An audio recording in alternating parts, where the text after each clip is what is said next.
В Уфе сохранилась лишь одна улица, которая выложена исторической брусчаткой. Называется она Трактовая.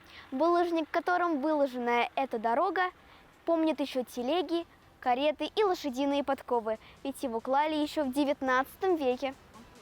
Мостовая отлично служит пешеходам до сих пор.